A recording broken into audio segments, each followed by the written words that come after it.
Been making progress with the text mini kernel. Had a lot of fun with that. So like after I'm done coding for the evening and I'm wore out and everything, I've done this for the past couple of days now. I've been writing down 240 word or small phrase groupings to try to come up with a group of 240 words or small phrases that could be used for the majority of conversations, in case I want to use this kernel for a more, elaborate work. I noticed I watch GameSack a lot, and it made me wonder if he didn't watch my videos or something, because at the end of his last video he had Mario, but then at the bottom of the screen were text segments that were reading out, almost like encouraging Mario, like what it would be like, and as cool as that was and everything, I kind of felt like, what is that mocking kind of in a small way? If it's unrelated, then it's bizarre. And I mean, I'm nobody. I'll be lucky to get 50 views on a video. Seriously, I am really truly like the very lowest rung of YouTubers as far as views goes, those things like that. So but yeah, it's been really fun though, programming this game. Now a new version, I was told by Furroy, a new version of BB came out. I just got 1.8 and was trying it, and I couldn't get things to compile properly. This is 1.9, and it actually compiled, but still had one error, and it was that my program wasn't a DPC program. And now the new version that just came out, it has some eccentricities that kind of kernel that was made called PXE that gives you a 40 section wide playfield and an extremely tall playfield. So we would say, considerably higher resolution playfield. I think 15 sprites, which is a lot. It's a whole lot. The ability to do different lines of color for the background and the playfield. That's new. But also, you can use as much of the ROM space for graphics as you want, and it's stuck at 60K, which is kind of odd. Usually you go in 8K segments, so you would think 8, 16, or well 12. You could do 4K segments would be 4, 8, then upwards of 12, 16, 24, 32, 48, 64.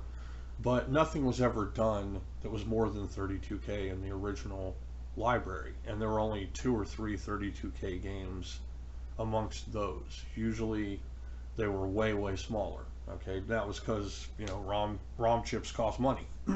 So I started to dig around, and someone said that the way they're doing it is using the ARM processor on one of these multi-carts to emulate the processor of the Atari altogether. And then they're using their ability from the ROM to halt the CPU of the 2600 and then implement more capabilities. So of course, ARM processor could better emulate a 6507 than because it could have more capabilities than a 2600 or whatever older, super old chip. So that's what they're doing. But then what that means, if I'm looking at this correctly, is that whatever you program with that can't be made into an actual cartridge. Like the only way it could be made into a cartridge is if that cartridge was one of those base PCBs with ARM processors that are used for multi-carts primarily, or the DPC Plus games, which would have been made using ARM processors that were also used in multi-carts. But it didn't say that it had Harmony cart compatibility. It said Uno cart, which can with ACE files, and a different cart, a couple other carts, but not Harmony carts. So it's weird. It seemed like it was funneling the distributability of those things, and which, you know, I was thinking about this yesterday too. Who plays on CRTs? Who plays on old hardware? Who cares about any of that stuff? And then, in a more generic light, why not just play Shovel Knight or one of these endless games that just follow the same retro design but are made for modern systems? So if you're going to be stuck in Atari 2600 world, but you're never going to play a 2600 on a CRT television, or at the very least using an actual system, maybe with HDMI out, or you know, RCA output mods, or, you know, things to make them work better, whatever, you know, scalers, things like that, to use normal TVs, then what's the point? You know, the point of, you know, having a retro experience so that you buy a 2600 plus, 7800 plus, or even, you know, some Dollar General flashback or something, and you want to have the retro experience, then you find out you can download all these bin files that are homebrews, playing them on your retro systems. Some of them work, some of them don't, some of them look bad, some of them look good, and all that stuff. But then this comes out, and it is the newest version of Atari Basic. And it's promoting a bankless DPC Plus, and also these ELF-driven ARM processor that is emulating 6507, that halts the actual system CPU to run the game. And then, of course, an emulator is going to have some type of, you know, code that makes it run that, or it's ready to run it, or it can run itself because it's emulating an ARM processor, or it's emulating whatever, DPC Plus, Super Chip, DPC, Supercharger, all the other myriad of little weird customizations that they did to their stuff back in the day or recently. It limits your capability of creating it. It raises the cost of creating the game. So as tempting as it is to be able to try to use 15 sprites and a really high resolution, high color playfield stuff, one thing that really seemed like it would mess with my plans is that it specifically noted that layering sprites would only cause flickering on the overhanging parts of larger sprites. But then that made me think, the sprites that I create have almost little or no flickering going on at all. It's more of a ghosting effect where you can almost see through them, but they don't really flicker.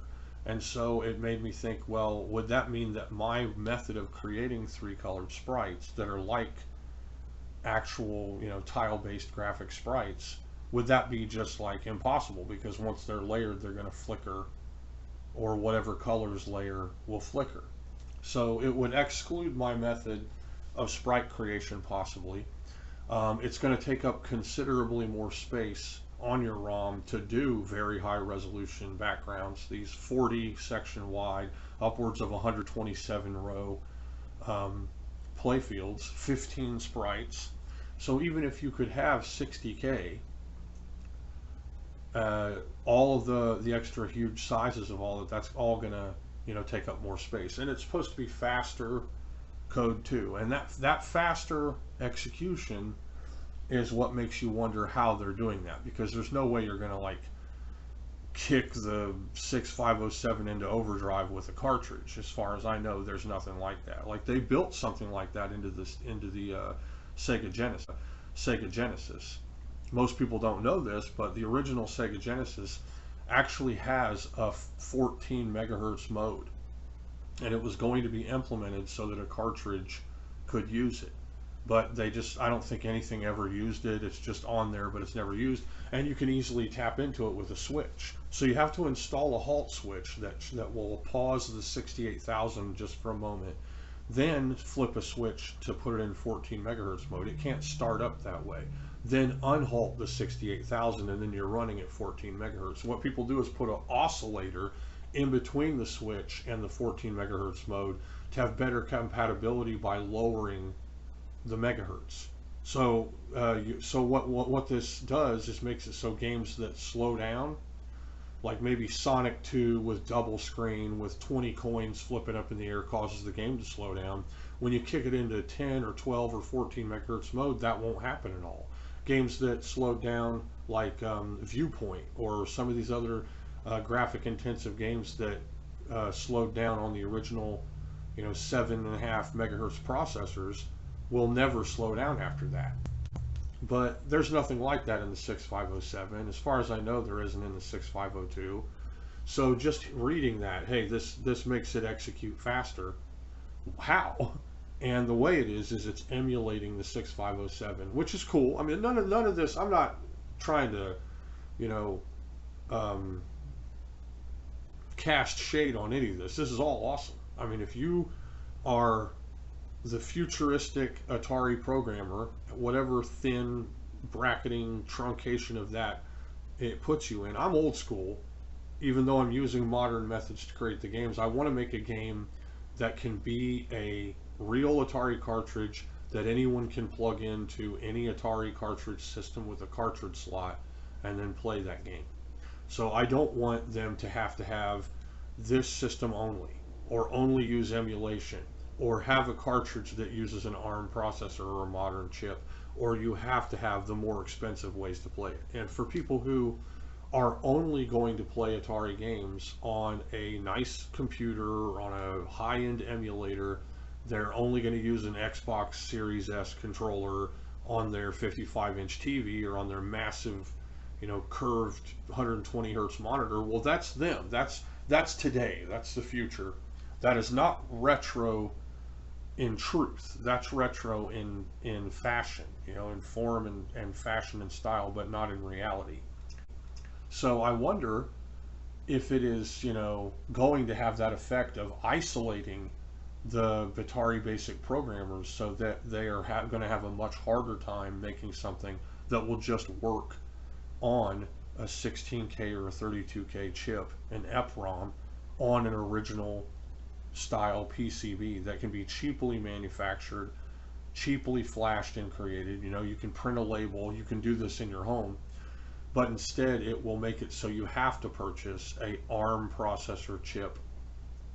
And even then, if it's on an emulation system, that emulator will have to be fast enough to work along with something feeding it data at a faster rate, because it's going to be an emulated 6507 that's going to run faster and have more capabilities than the traditional 6507. Okay, brand new data. So we're using the text kernel. If you can see here now, where my beginning was before, just a few lines, now all of the constants for each of the statements, names, declarations, whatever, are jammed up in the top. Now, because they're constants, they're not going to take up as much space, but they're numbered. The numbers, because I'm using the extended text mode, are directly declaring what word or small phrase is being said, and then the code word for that small phrase is the constant. So I've got all the names of the wrestlers, I've got moves, I've got things that can be said. And as I'm scrolling down through here, you can see just stuff that can be said, right? And it's going to go on. It ends with, oh yeah! Here we go. 230 words or small phrases. Now, of course, here, this is what is normally there. But from now on, this massive line of words with probably 10 more tacked on, I'm capping it off at 240, which I think is the limit, will be there. Okay, we've got those popping up in all kinds of different places in the code. I will scroll down to some of the places where it happens. When a move happens, I've had it pop up. Now, I might change how this is done later, but we have the ropes. When a character hits the ropes to bounce, I've got a short phrase in the ropes. That's going to pop up. I've also got, let's see, the suplex or brick walls. When they run into each other, they'll say either "that hurt" or "ouch." We've got a suplex and a body slam. Also, every name of the wrestler is declared, and in versus mode, it says versus and then the name of the opponent. Okay? I also have an introduction, and I'm going to go ahead and show that. So that's going to be the first thing we show here.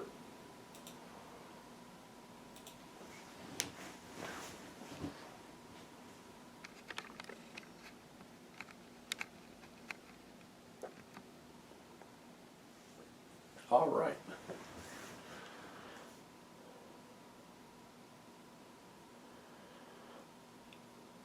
Now the constantly changing color, what you're seeing is the rapid changing of the 128 color palette of our Atari 2600.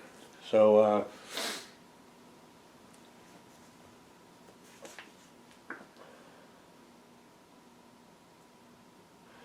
and that's just a simple code. It really is. It's text color equals text color plus 1, and then as it's ripping through those loops, it's going up in one increment and then changing the color. It's really fun to do that. I'm not doing that all the time. This is just for the title. And when I check it out on a normal TV, if I don't like what it looks like, then I won't have it on there. So this is just a fun thing to try out. Now, the color is different. In case you may not remember, but this is a little bit different shade of green. It's brighter, and it seems to have a better contrast with yellow and with the other colors. This has changed the way the wrestlers are. There's a little more color to the wrestlers based on where they are and compared to the background, in comparison with the background. So if they're in certain parts of the background, it will make certain colors change. And I don't know if I'm going to keep it that way or not. More colors is good, but then if it looks wrong, of course, then it's bad.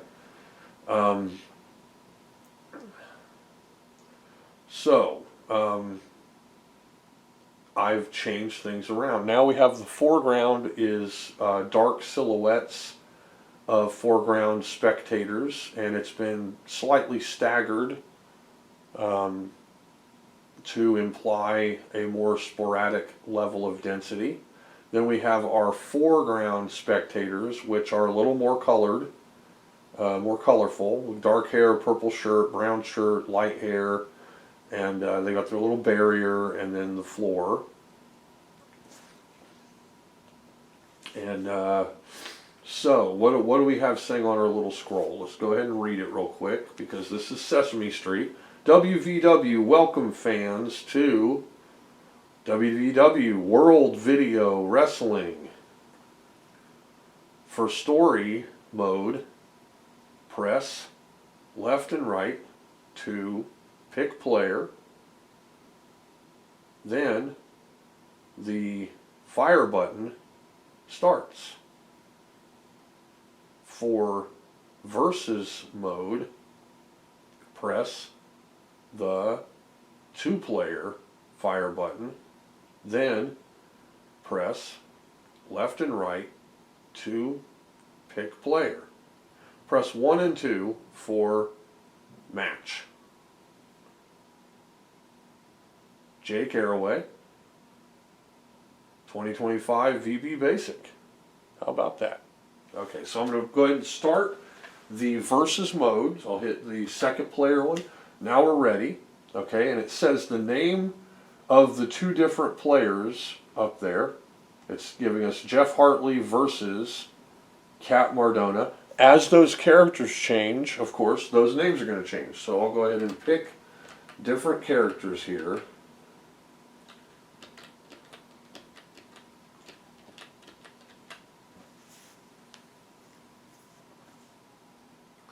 And it'll just repeat that. Okay, so now we're ready to start a match. I'm hitting both the 1-player and 2-player fire buttons at the same time. Alright, now it still says versus because I haven't cleared out that word yet. So that's one thing that's on my list of things to do, is clear out that versus. Now if you'll notice, the color balance is different. I've put a darker shade for the text row. Everything's brighter. It's a different shade of green for the surrounding color, and it's a brighter shade of gray for the ring. Also, there's some color differences in the wrestlers. They've been slightly adjusted. The spectators are now a dark silhouette instead of yellow, with a yellow surrounding color. I think this matches the spectators on the other screens, and they have a subtle barrier design in the foreground. The signs have been changed to be brighter colors and to hopefully be more legible. I went ahead and fixed the exclamation point on the pin me sign because it had become just a straight line from shrinking the pin me sign. Okay, so because I have taken out the intro part so that I can edit it to have words, I've skipped straight from character selection to the ring. And this serves twofold. It's making it so that when I test out moves, I don't have to wait for the intro, but also it's making it so that I can add text to the intro before the characters move in. So I may have a screen where the characters are zoomed in and have them talking. I'd really like to do that. I may also just leave the character there on the normal screen and have them talk before the match. And I have a lot of phrases that they can say. So let's start. The first thing I'm going to do, because this doesn't go through the intro, they're actually not prepared to collide with each other yet. So if I just walk them at each other, they will not collide. So I need to do something to start that. To start the collision, I need to start the loop within those little groupings, and an easy way to do that is to bounce one of them off the rope. Then they'll collide, and then that loop of catching the collisions will start after that. So I'm just going to have one of these guys go, and now it says in the ropes, and it says ouch, because they collided with each other. In the ropes, ouch. In the ropes, that's the other commentator. That hurt. Okay, so we're having the black words be one of the commentators and the white words be the other commentator. Now we're going to have them, let's see.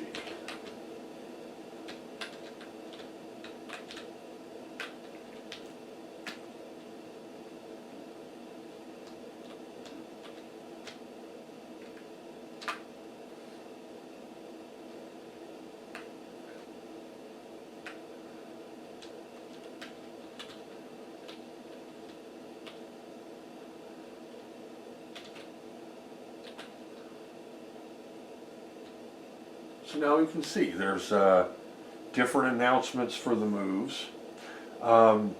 Next, I would like to have something that just begins commenting while they're moving around. So if they're not running into each other, not doing a move, just moving around, maybe have a couple words pop up just for fun, like a commentator may do. Like they'll say something maybe about the wrestler, right? Again, I need to change the graphics for the ref so he's slightly taller. That's in the thing to do here. I believe I have fixed all collision related errors, so they should be able to run into each other and not mess up the collisions.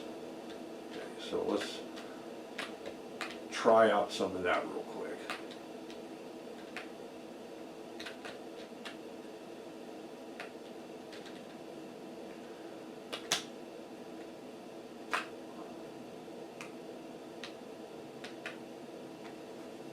I still need to change the facing parts of the suplexes. So the game's coming together now. Just adding more and more moves and adding more comments to work along with the action as it happens is what's left to do. In finality, I will have either some type of hit bar, whether hidden or not, or some type of way to keep track of stamina, so that we can, you know, gauge when a character can be successfully pinned. You know, that's all in the last working here once everything's done. But yeah, I really like how it looks. I'm going to be testing it on real hardware probably today, just to make absolutely sure these colors don't freak out on a real television, because they are brighter, and I wanted a brighter screen. Someone suggested making the background black, and that's good. I might try that, but the problem with it is, when I do this layering method, this is it's an odd, eccentric way to make graphics. The way I'm getting 3 colors in lots of different places is by layering 2 backgrounds over top of each other. Okay, so anywhere where you see the pale green is just the background color with the yellow playfield. Anywhere where you see the brighter yellow, like the side ropes and the foreground ropes, and the color around the silhouette of the crowd, that's where gray of one playfield is combined with yellow of the other playfield. Okay, so the way that works, I have to keep all of them close, very close or same level of color. So if I put black, which is 0, 0, as the background, then I have to use 0 for the other colors. So suppose I use black for just the background, and that's 0, 0. Then the ring will have to be a different color because it's using a higher level of black to achieve gray. That's fine. So let's say I make it blue. Then it will have to be one of the blue colors, but also at the 0 level. It will be a very, very dark blue. If I make the ropes yellow, like I am, they will have to be 1, 0, the lowest, darkest yellow color. Then the background can be black, the ring can be a very dark color, and the ropes can be a very dark color. It might make them good and visible, and it might look good, and that is something I'm going to try. But I went through several different changes of colors, and I settled on this one to test out for now. But this should be a nice, clean, bright, crisp picture on a television. That's what I'm going for. I noticed it looked dark on the television. It also looked like the colors kind of bled into the background a little bit. And, you know, everyone's results are going to vary when using CRT, NTSC television sets, and actual Atari hardware, because they have little knobs and adjustments in the factories that are done. They have a way that the chips process color that's different based on the original systems and the foreign made systems and the later 4-switch systems. All of them have a different type of color. So a Rainbow Junior and a Coleco Gemini and a 4-switcher might all have very, very similar colors, but they might have very slight differences in sharpness and also barely noticeable or slight differences in color. But the heavy sixers will have a different color palette that's arguably better, with more discernible differences between colors. But less people are going to own functional, usable, working heavy sixers, because those were the ones made in the most limited quantity before the system was outsourced. So when the systems start being made in other countries, wherever they were made, usually China or something like that, the chips that were with them and the way they made color changed slightly. But then also the tiny, minute adjustments for the screens and how they look can be different per system. There's an adjustment pot in the system where you can change the color balance. Suppose you're seeing a really heavy blue bleed where blue seems to be off-centered, or a different color bleed. You can adjust that pot and it will kind of synchronize your colors again. And as the chips wear out, or the transistors or the connections where the legs are seated down into the board get dry or oxidized, you'll have varying results as capacitors start to give out, or voltage regulation starts to vary. You're going to get all kinds of different little functional triggers for varieties of color and stuff. I have one system where, because of the system, blue will be normal, then it will shift, then it'll be normal, and it just happens all the time. And that is the system that I upgraded to a RCA output system. And I think it's one of the chips. So when I replace the chips, I'll test it out again and see if it works properly. It could also be dry wiring in the solder joints. It could be a pot. It could be regulation. All kinds of stuff come into play. So with real hardware, your results are definitely going to vary.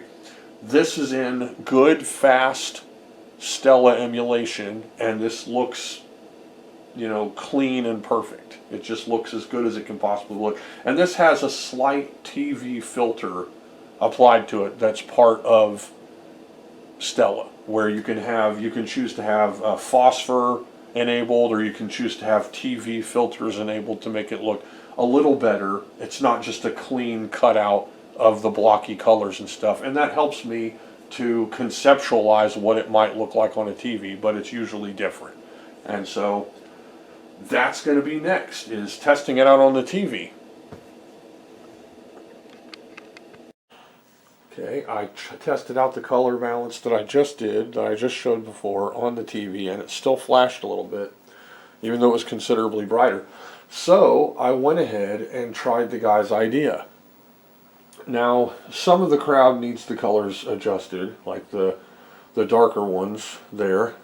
But for the most part, this is a really solid color balance. I went ahead and went with a darker color with the gray rather than blue for the background, and then used blue for the accents, and it ended up giving a balance that does not flicker on a CRT. And so that really is, that's excellent. So this one here, I'll show first here.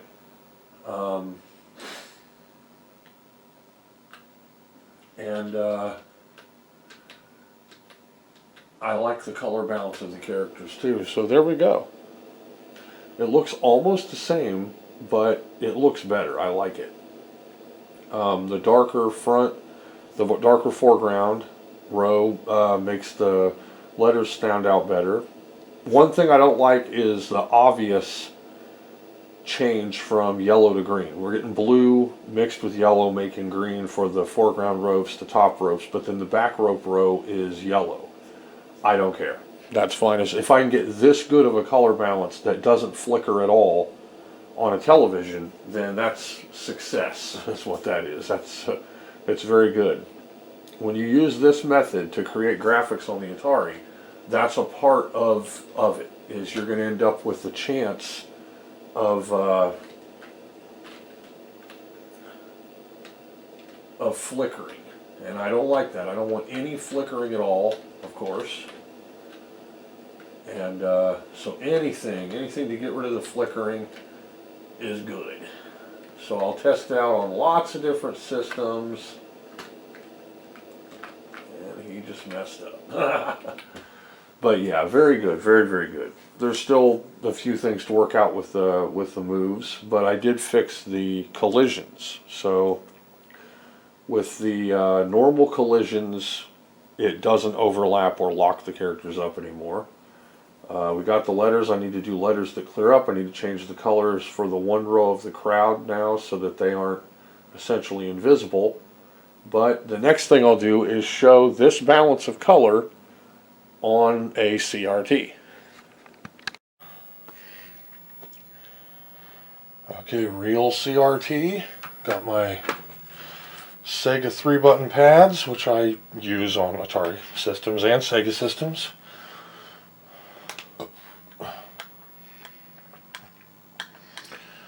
Now, like I said, I need to change the color of this alternate row of crowds so that they show up at all. No big whoop. Easy thing to do.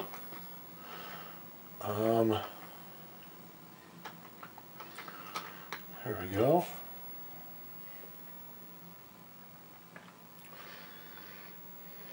And yes. Really love this color balance. This is really good. It's not too dark, and it doesn't flicker too much. I'm going to try it on a 7800.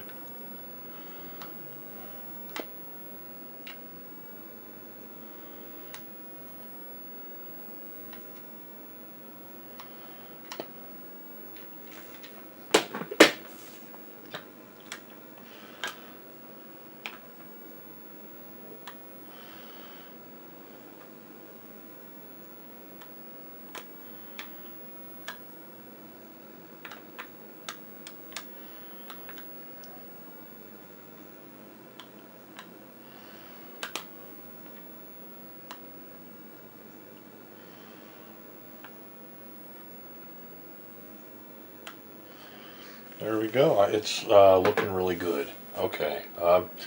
So now we'll go ahead and try the 7800. And this is a 7800 on a more modern television. Okay. So we're going to...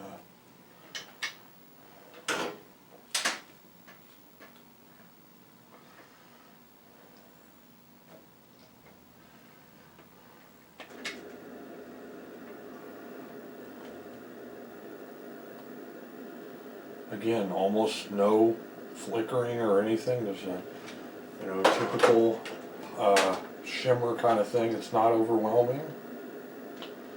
Yeah, good color balance. I'm happy with it. On this one I'm using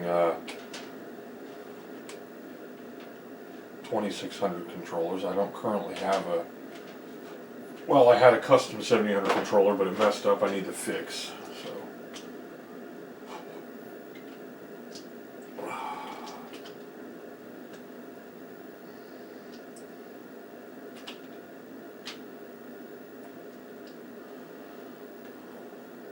Kind of hard to read the text.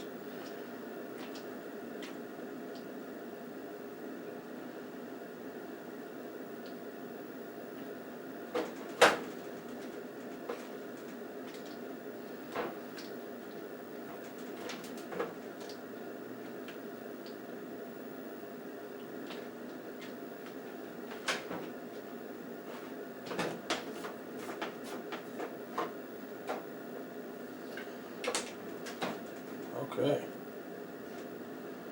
So yeah, I like it. I think it's looking pretty good. There's really not much shimmering or flickering, just a little bit. So I think for now I'll probably stick with this color balance.